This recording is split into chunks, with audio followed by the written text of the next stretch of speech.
Indoor soccer intramurals start on Monday, 2023 to 2024. Executive team elections are about to begin, and Monday scores and highlights all coming up next on the Panther Morning News.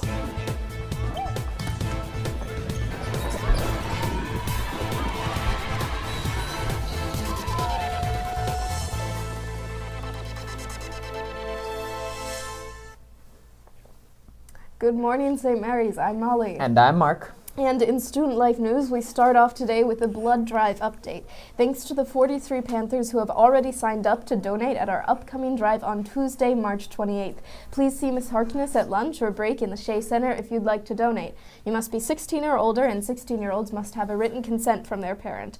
All donors are invited to a delicious brunch on the day of the drive. You can also sign up online at donors.vitalent.org using the code SMCHI. And tomorrow is our collection day for your homeroom Operation Rice Bowl. Remember, no pennies or foreign coins from your e-week travels, and no PayPal, Apple Pay, and etc. If you or the family would like to write a check, make it out to Stomachs, and we will gladly accept it. Thank you for your generous almsgiving this Lent. And last week, we kicked off Women's History Month. Today's spotlight is about a famous artist who overcame numerous obstacles. Here is Gina. Hello, I'm Gina Sorby from an inclusive community, and today I will be spotlighting Frida Kahlo for Women's History Month. Frida Kahlo was a Mexican artist who is known for her self-portrait paintings using bold and vibrant colors. She would incorporate Mexican and indigenous culture into her paintings, and she was considered a surrealistic and realistic painter. Frida was born in Coyoacán, Mexico City on July 6, 1907. Frida had polio when she was 6, had an infidelity with her husband Diego Rivera, and in 1925 she had a bad accident that left her bedridden for 3 months. She also suffered from chronic pain and depression. Although Frida endured so much pain in her life, she used her passion for painting as a way to get through her challenges. Frida began painting her self-portraits the instant she began painting.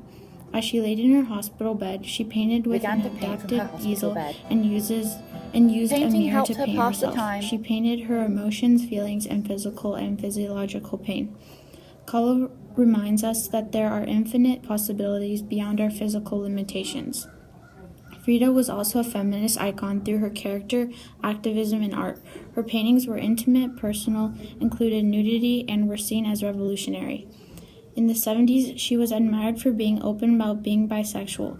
She also supported feminist movement by encouraging women to speak about the difficulties in their lives, equally being a woman of mixed race and bisexual.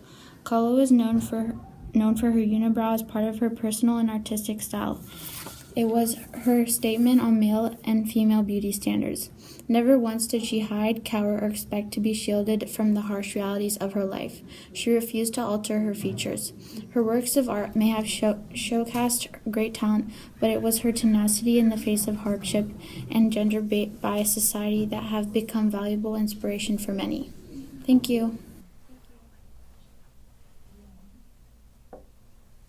After a short break, we return this spring with our first intramural sports of the spring trimester, indoor soccer. Sign-ups will begin on Thursday at lunch. Games will start next Monday, March 27th. Your senior team and I will be set up at a table front of the cross. Please sign up. Games will be played in the gym at lunch 5-on-5, so 6 or 7 to make up your team. See you there. And attention seniors will hold a mandatory class meeting this Friday during first period in the chapel. That means you need to be here at 8:35 a.m. We'll review graduation information and have prom updates. And student leadership elections for executive team. Don't forget to let Miss Molinelli know if you are interested in being part of the exec team for next year. There will be a mandatory meeting tomorrow for all those interested in running for office. Let Miss Molinelli know if you have any questions. And join us this Thursday for a brown bag discussion during club time. The topic will be growing up female. And now here is Arjun with your Panther Athletics. The St. Mary's Panthers beat the St. Joseph Notre Dame Pilots by a score of 12-2, earning their first win of the season. Players Milani and Taylor lead the way. Milani gave up 2 runs with only 1 walk, pitching a complete game, while Taylor did it with her hitting. Taylor had video game stats. She hit for the cycle, home run, triple, double, and single while driving in 5 runs and scoring 4 runs. The Panthers will battle De Anza Wednesday. Men's volleyball makes it 3 in a row as they sweep Jesse Bethel in 3 straight games. The guys will travel to Albany on Wednesday night. And the swim and dive team remains undefeated on the young season. The boys dominated John Sweat 87-39, while the girls won by a close score of 64-60. Great start, Panthers. And this afternoon, weather dependent, boys tennis travels to SPSZ and has a 2:10 early dismissal, while the boys golf team takes on Salesian on their home course at Richmond Country Club, and they have a 2:20 dismissal. That's it for sports. Now back to Mark and Molly. Thanks, Arjun, and a very happy birthday today to Francisco de los Rios. And Miss Fabiola Aguirre. Happy birthday to ya. Happy birthday to ya. Happy birthday to you. Thank you so much, Albie. And it is Taco Tuesday with either chicken or chorizo tacos today, along with sandwich and wrap specials for lunch over in the Shea Cafe. Well, that's almost it for today. Sparkle on. But before we go, we've been seeing a lot of different e-week spotlights throughout the week. But here today, we wanted to give you a bit more special, a bit of a closer look at what it really means to travel inside the Bay Area during e-week.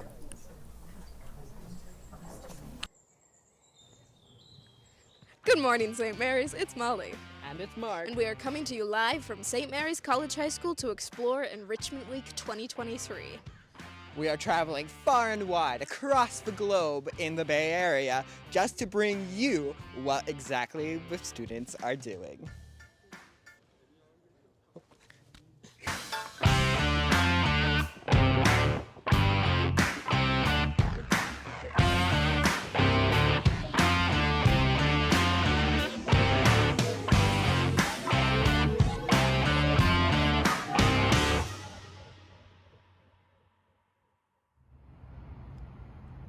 We are here with the Historical Haunting Group. Hello, welcome. How have you guys been enjoying e-week so far? The best part was definitely the escape room. We didn't beat it, but it was a lot of fun. Alcatraz tomorrow and then the USS Hornet on Friday.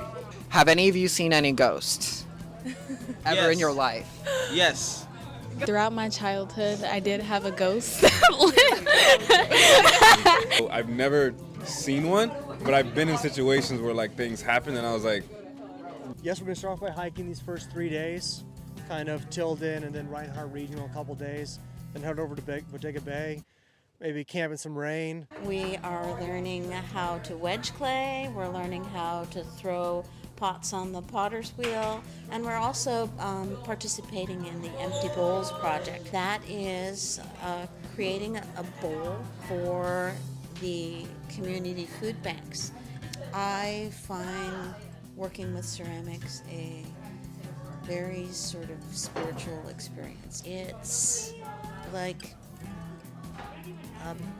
Luke Skywalker's, feel the Force. Well, we've been working on encounters and doing some writing along the way, building our characters at the start, and then doing small mini boss fights. Well, could you guys describe me your characters? Okay, I'm a bit of a useless wizard, but I have good background, and I'm a noble wizard who I kind of stay, behind the lines so other people can do the work, but I'm smart and educated, and so yeah. So better. I'm better. Yeah. Sorry, Mika. I'm better. I am a human fighter. Lame. We are here with the group from Kitchen on Fire, and let me tell you, it smells really, really good in here. So what are you guys cooking up today? Today we're taking a trip to Vietnam, I think, and we have a rice noodle salad as well as a papaya salad on the menu today. What have you guys done throughout the week? On Monday we made Mexican food. We had tacos with chile verde and also green rice. We are here at Top Golf in San Jose, golfing. Awesome. And how have you found yourself talking to new people or becoming closer with your friends here? Well, I mean, this group has a lot of people that I'm well acquainted with, but I'm not close friends with, and I find myself getting a lot closer to them in this week so far. Awesome. How about you? Yeah, the same. It's a great bonding experience overall. Yeah, it's the point of E-Week, right? So. Great. Would you mind telling us what you're doing here today?